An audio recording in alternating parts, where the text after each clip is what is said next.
Hey, welcome to my painting process, and today we are finally going to do the eyes. To start off, I changed the way that I usually draw my eyes, starting with this piece and moving on with the other pieces in the series. I've been adding in the waterline of the eye, I believe that's what it's called, but in this painting it's the red that lines the outer corner of the eye, and it's just this extra little detail I wanted to add in and test out and see if I like it and if I should continue to sketch and paint my eyes this way. I gave this character some sparkly purple eyeshadow, which I'm trying to show to the camera, but really since the paint is still wet, you're just seeing the light being reflected. But I guarantee you, once it dries, it will legit look so sparkly.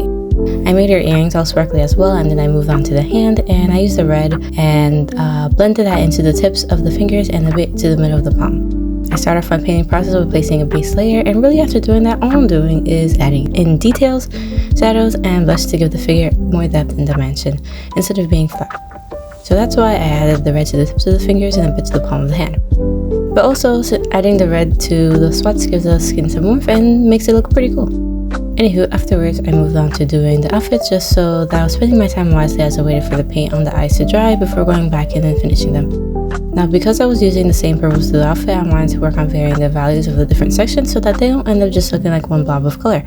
I feel like I've been talking quite a bit in my voiceovers across a few videos covering this painting process about adding in depth and dimension, but that tends to be the reason why I make the choices I do, and varying the values help add some depth. And I was attempting to achieve that, emphasis on the word attempting, but learning to vary color value is something I get to work on improving throughout the entire MBTI series that I'm doing, since I'm planning on focusing on one main color for each piece like I did with the purple in this one. Anywho, while I was getting carried away talking about values, I've moved back to the eye and I lined the rest of it, and it turned out quite beautiful. I just might keep doing my eyes this way. Thank you for watching and see you in the next video.